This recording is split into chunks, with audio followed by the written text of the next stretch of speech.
Yeah, this is Monday, July 31st. Another one of my Economics 101 series. This one is going to be called Building Wealth.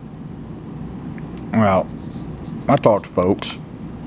I'm 62 years old, recently retired after over 50 years of working a job for wages, either as an employee or the owner. Business owners still report to someone, even if it's just themselves. Usually it's the customers and the bankers, but you still report to someone. So I see youngsters out there that expect to get it all just as fast as possible. Now, where do they get this false demand or expectation? I think a lot of it has to do with social media. They'll see wingnuts on the internet who are getting rich off of YouTube or other social media sites and think, well, shit, if they can do it, I can do it too. Okay. Well, if you look at the literally billions of posts per day and the amount that actually amount to anything that can be quantified monetarily, you're talking thousands of 1%.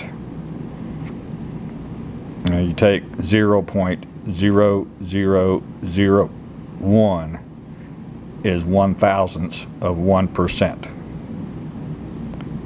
And they mimic what works and think, well, I'm doing that too. Where's my money? Well, you're not interesting. It's nothing unique. It's been shown a bazillion times. And these folks that are doing very well on these social media sites have been developing their skill and talent on those sites for many years. They just didn't grab an iPhone, shoot a video, put it on there, and think, look at me, I'm rich and famous. It doesn't work that way. Just like winning the lottery. Well, everybody's got a chance to win. It's 1 in 300 million, but everybody has the same 1 in 300 million chance, and sooner or later somebody's going to win. I wouldn't count on that as my retirement plan. But yeah, if you win, you win. Happy for you. Most folks don't win. It's a 1 in 300 million chance. You got a better chance of getting hit by lightning. You got a better chance of being hit by lightning than being an overnight success on a social media site. The odds are against you. So what do? Okay, building wealth is just that, building wealth. I said I've been working a man's job for wages for over 50 years. I started out at $1 an hour sweeping a factory floor, summertime and after school. By the time I got a motorcycle license at 14, I was able to run that little Honda XL70 to my little old job. So I was able to work more hours. I could work all the hours I could stand during the school day, after school, and work weekends and holidays.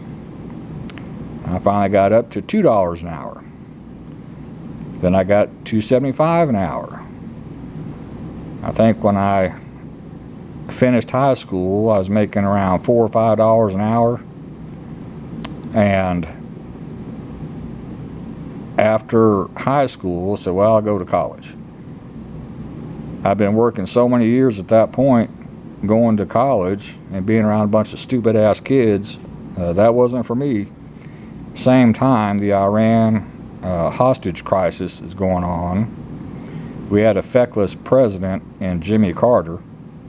I said, well, I'll join the military. I talked to the Army, talked to the Air Force, talked to the Marine Corps, and because of my ASVAB scores, talked to the Navy, and they said, well, you qualify for the nuclear power program. Have you thought about that?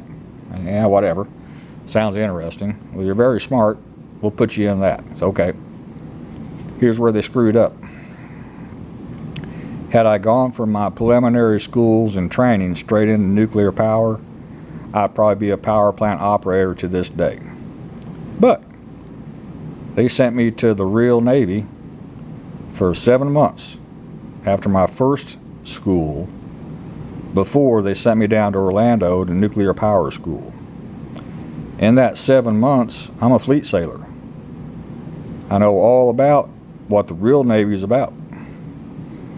So then I go down to nuclear power school. And it's a course that was designed by MIT as a 2-year course, and the Navy compressed it into 6 months classroom. And then I believe you had 6 months practical at a little test power plant they had set up. Then you have to go to submarine school too. So about that third time, they stuck me out in the parking lot at 2 in the morning, standing parking lot watch to fulfill my military duties. I'm thinking, man, now the real fleet ain't nothing like this crap. If I get out of a nuclear power program, I'll hit the fleet as an E5 or E6. I'll still be chipping paint. I said, oh, hell no. So I was able to academically drop from the nuclear power program and went back to the fleet. And I excelled in the regular Navy. I advanced quickly. In 5.5 years, I was an E6 engineering supervisor being groomed for Chief Warrant Officer, Engineering and Limited Duty Officer. And at 6.5 years, I could have been fast-tracked to Chief Petty Officer. So I'm rocking and rolling. I'm having a good time, doing my job, doing it well, counted upon, training my subordinates. Life is wonderful. 1989, the Navy ran out of money. Son of a bitch.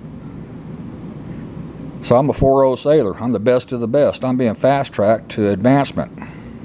And then they hit me with a 3.5 rating on my military appearance. I said, what's the problem?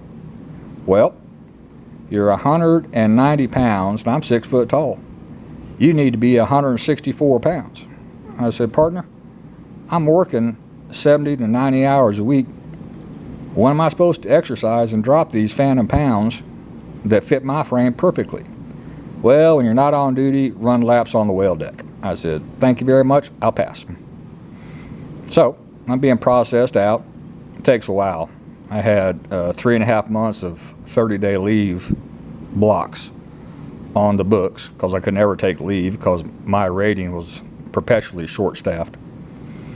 And the executive officer, he had to interview me on my way out, and he said, Petty Officer Snow, you're a fine sailor, but we got no money.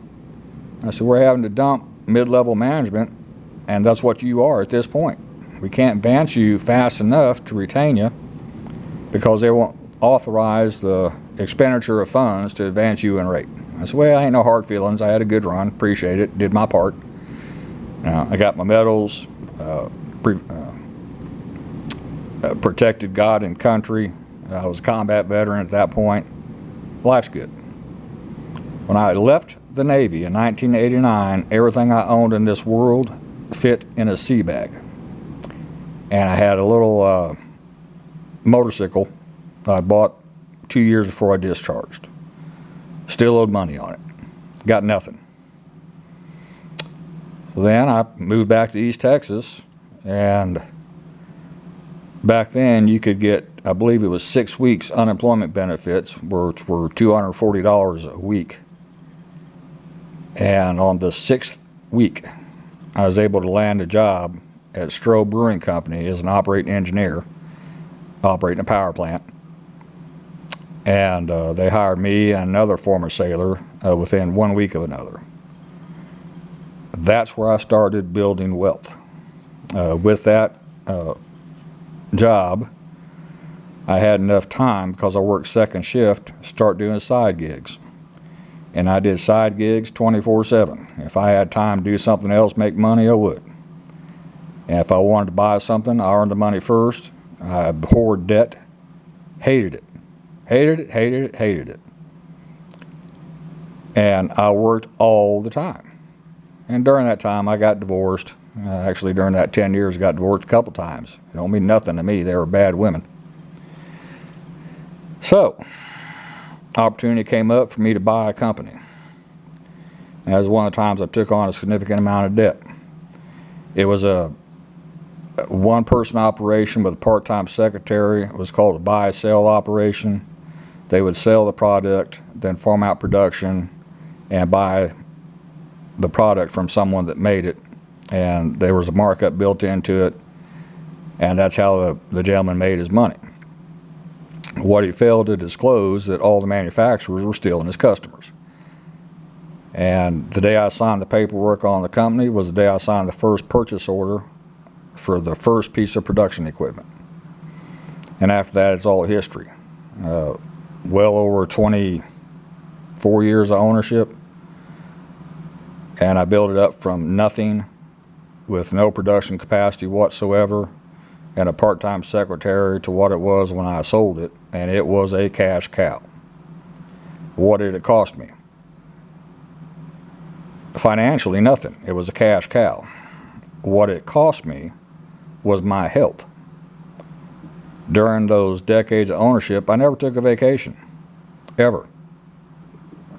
I lived and breathed that company. Now they talk about people who sign the front side of the checks. That's the owners who worry about making payroll. That all the vendors get paid, that the bank is paid, all the insurance is paid, all the taxes are paid. And you're at the bottom of the list. After everybody else gets paid, you can pay yourself. You know? And first couple of years, I was working 100 hours a week, sleeping in the office, and would go home every third or fourth day to finally take a shower, then hit it again, 8 hours later, and just keep on doing it. I'd work the phones all day, work machines all night. It was not easy. And I was predicted to fail. I had people that had no faith in me, but they didn't know me. I'm not a failure. I refuse to fail. And that's what I did. Had a lot of setbacks. 7 recessions. The Great Recession. The COVID bullshit. I survived all that and thrived. And when I sold the company, I left the buyers in wonderful shape with cash on hand, orders in hand, receivables in hand, no payables to speak of. It was under $7,000 in total payables, which was a joke. The only reason I didn't pay that off before we signed the paperwork on the company is I was tied up signing the paperwork on the company. I would have wrote the check for that. All they had to do for 6 months was nothing. Don't change a thing for 6 months. You don't have to sell anything for 6 months. I had them covered for 6 months. And of course, they managed to screw that up. So, back to Economics 101, building wealth is a process. You're never going to get wealthy working for someone. You're only get wealthy owning a business. And there's a lot that goes to that, and there's a lot of sacrifices that must be made to be a successful business owner. It doesn't come easy. You just don't sit back and count your money and go to the country club. You work for it. You work for every nickel that comes your way. You're responsible for everything, right down to the most stupid new hire you can imagine to a senior employee who decides to quit. It's all your responsibility. You are the company, and the company is you. You can't separate the two if you want to succeed. So if you go into that thinking it's a 9 to 5 job, 5 days a week, and I'm going to take my 1 month vacation every year, and I'm the owner, you're going to go broke. That's all there is to it. You will go broke, and no one will care. You think your employees are going to help you out while you're gone? Nope. They're going to think about it when you're sick? Nope. They're going to be there when you're hospitalized? Nope. It ain't going to happen. They don't care. They can leave one day and have a job the next, particularly in this economy. And they'll tell you, we're not going to do that, or I'll just quit. What are you going to do? I'd fire their ass or let them quit. That way they didn't pay unemployment. So it ain't easy. Building wealth is not easy. Don't let nobody tell you it is. Don't fool yourself into thinking it is. If you just want to be a cog in the wheel, you can find a decent paying job and just do that. Live within your means. You want to get wealth, you got to take the risk. You got to put in the effort, and you got to shed the tears and sacrifice your health. That's how you build wealth. That's all for this one. Thank you.